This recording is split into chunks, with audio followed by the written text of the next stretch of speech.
आपको स्क्रीन पे नज़र आ रहा होगा कि मैंने केपीआईटी टेक्नोलॉजी लिमिटेड खोला हुआ है। काफ़ी इंपॉर्टेंट कंपनी है। इस कंपनी के क्वार्टरली रिजल्ट हमने देखे हैं और अभी कुछ बड़ी खबरें निकल के सामने आ रही हैं, उस पे चर्चा करेंगे। अगली कंपनी है नेटवेब टेक्नोलॉजी। ये जो कंपनी आपको नज़र आ रही है, ये भी एक इम्पोर्टेंट कंपनीज में से एक है। सेमीकंडक्टर बेस्ड कंपनी है। इसको लेकर भी बड़ी खबरें हैं, उस पर भी हम चर्चा करेंगे। उसके बाद one of the important company वो है guys TCS, Tata consultancy service limited. आज 1% की ग्रोथ में रही, तो इसके ऊपर भी जो खबरें निकल के सामने आ रही हैं उस पर भी हम चर्चा करेंगे। अगली है Tata LC. Tata LC company भी काफ़ी इंपॉर्टेंट कंपनी है। इस कंपनी को लेकर भी बड़ी अपडेट्स हैं, तो इन सभी अपडेट्स को देखेंगे। और ये जो कंपनी मैंने आपके सामने रखी हैं, ये सभी कंपनीज कहीं ना कहीं सेमीकंडक्टर की वजह से हलचल में आने वाली हैं, बड़ी हलचल में आने वाली है, ऐसा हम कह सकते हैं। और जैसा आप जानते हैं, जो केपीआईटी टेक्नोलॉजी लिमिटेड कंपनी है, ये company mainly automotive software solution बनाती है, जिसमें इलेक्ट्रिक व्हीकल्स हो गए, ऑटोनमस ड्राइविंग हो गया, या कनेक्टेड व्हीकल्स के लिए जो सॉफ्टवेयर डेवलपमेंट है वो ये कंपनी करती है। और सेमीकंडक्टर में भी अब ये कंपनी धीरे धीरे घुस रही है। कंपनी के Q2 के रिजल्ट आए, सबने देखे।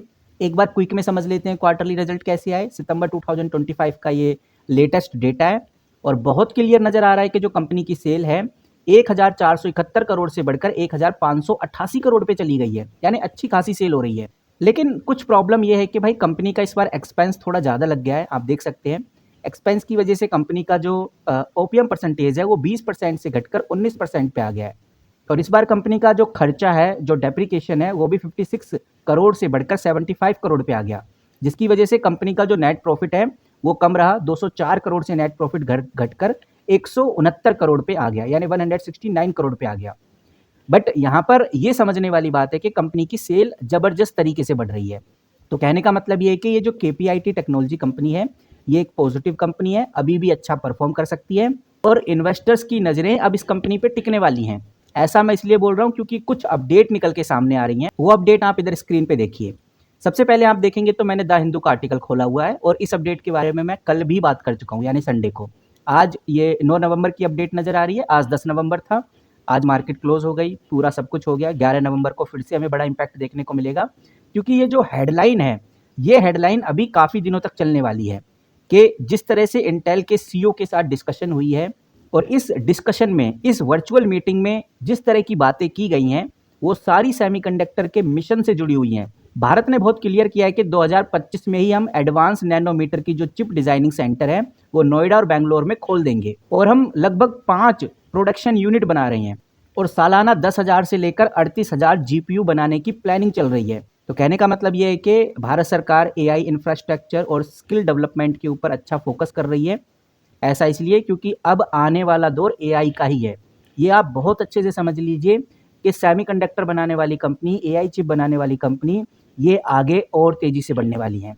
और इस अपडेट से जिन कंपनीज को फायदा होगा उसमें से भारत इलेक्ट्रॉनिक पहली कंपनी रहने वाली है, क्योंकि जो भारत इलेक्ट्रॉनिक कंपनी है, ये आप इधर स्क्रीन पे देखिए, ये जो भारत इलेक्ट्रॉनिक कंपनी है, ये डिफेंस इलेक्ट्रॉनिक और सेमीकंडक्टर में अच्छा खासा काम कर रही है।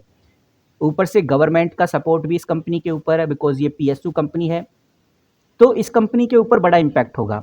दूसरी कंपनी आ जाती है सीजी पावर। सीजी पावर आप जानते हैं काफ़ी इंपॉर्टेंट कंपनी है। सीजी पावर एक इंडस्ट्रियल सॉल्यूशन कंपनी है और ये कंपनी ओएसएटी फैसिलिटी बना रही है, जिसमें ये कंपनी सेमीकंडक्टर पैकेजिंग टेस्टिंग का काम करेगी।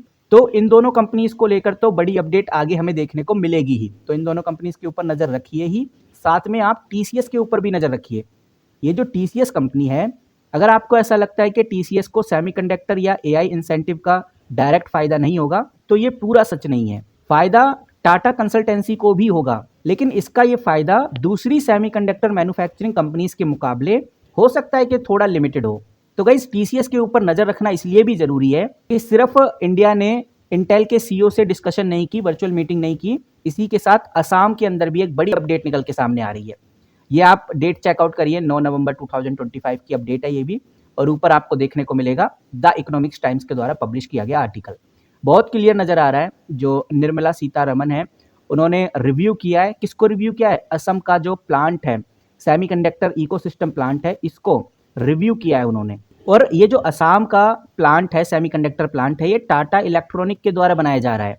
अब इसमें टाटा इलेक्ट्रॉनिक ओएसएटी का काम करेगी। ओएसएटी आप समझिए, outsource semiconductor assembling and testing को OSAT बोलते हैं, और यही काम CG पावर भी करेगी। निर्मला सीतारमन ने यहाँ पर यह भी बताया है कि असम ने सेमीकंडक्टर मैन्युफैक्चरिंग यूनिट लगाकर अपनी इंडस्ट्री पॉलिसी में एक अच्छी खासी प्रगति दिखाई है, और इस प्रोजेक्ट पे फिलहाल अभी 27,000 करोड़ इन्वेस्ट किए जा रहे हैं, और ये प्लांट 2026 अप्रैल 2026 तक प्रोडक्शन में आ जाएगा। और बताया जा रहा है कि ये प्लांट रोजाना 48 मिलियन सेमीकंडक्टर चिप प्रोड्यूस करेगा। एडवांस पैकेजिंग और टेक्नोलॉजी का भी इसके अंदर काफ़ी महत्वपूर्ण तरीके से यूज़ किया जाएगा। और इंडिया सेमीकंडक्टर मिशन को लेकर 2021 से ही काफ़ी ज़्यादा अपडेटेड है, बड़े बड़े कदम इंडिया उठा रहा है, और इस मिशन के तहत गवर्नमेंट ने 76,000 करोड़ का प्रोडक्शन लिंक इंसेंटिव, जिसको PLI स्कीम बोलते हैं, वो भी प्रोवाइड की है। और पहली मेड इन इंडिया चिप भी गुजरात के अंदर बन चुकी है, और अब 10 मैन्युफैक्चरिंग प्रोजेक्ट अप्रूव भी हो चुके हैं, जो कि 6 अलग अलग स्टेट्स में हमें देखने को मिलेंगे। इसके अंदर असम स्टेट भी शामिल है। तो इस प्रोजेक्ट के अंदर, इस बड़ी अपडेट के अंदर कुछ इंपॉर्टेंट कंपनियां शामिल हैं, जिसके अंदर गाइस टाटा कंसल्टेंसी सर्विस आती है, क्योंकि टाटा इलेक्ट्रॉनिक तो अभी मार्केट में लिस्टेड नहीं है, तो आप टाटा कंसल्टेंसी सर्विस के ऊपर नज़र रख सकते हैं।